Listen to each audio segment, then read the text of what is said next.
बघ रील्स बघ अजून 10वीचं बोर्डाची परीक्षा आली आणि तो रील्स बघा तिकडे 4 मार्काचा क्वेश्चन देतो बोर्डात.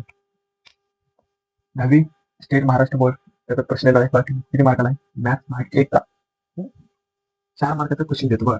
4 मार्काचा प्रश्न कुठला येते क्वेश्चन नंबर ते 4 मार्क कुठे येते तुमचं बघितलं लक्ष दे. क्वेश्चन नंबर 4 त्यामध्ये 2-3 प्रश्न असतात. 3 प्रश्न असतात त्यापैकी तुला 2च विचारले जातात आणि ते किती मार्कला असतात तुमचे प्रत्येकी ईच 4 मार्काला तर 2 किती झाले 8 मार्काला. त्याला ते कुठल्या घरामध्ये येते तेवढं करून जा.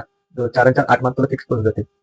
आणि हे ऑब्झर्वेशन केले का 2025 चा क्वेश्चन पेपर त्यानंतर 2024 जुलै 2024 मार्च मध्ये 2024 क्वेश्चन पेपर बोर्डाचं त्यानंतर जुलै 2023 मधला त्यानंतर मार्च 2023 मधला असे सगळे 4-5 question paper previous year question paper आपण अनालिसिस करून हे तुमचं डिस्कस करतो. बघा टॉपिक कुठले कुठले मध्ये येते 4 मार्कासाठी दुसरा तिसरा आणि 6वा टॉपिक. 2024 मध्ये पण जुलैमध्ये दुसरा तिसरा 6वा त्यानंतर 2024 मध्ये पण दुसरा तिसरा आणि 6वा या झाल्यामध्ये 4 मार्कासाठी आलेला क्वेश्चन आणि तो कुठं आलाय क्वेश्चन नंबर 4 मध्ये 3 प्रश्न असतात आणि किती सोडवायचे तुला फक्त 2 सोडवायचे आणि ते दोन्ही एक्झाम्पल कुठले येतात तुमचे धडा तुमचा दुसरा तिसरा आणि 6व्या धड्यामध्ये येते. Question number topic number 2 3 and 6 एवढं करून जा तर तुझं अब्सोल्युटली होऊन जाते. 8 मार्कात प्रश्न झालं तुला घ्यायची ती 40 आउट ऑफ 40 गणितात मॅथ्स पार्ट 1 मध्ये.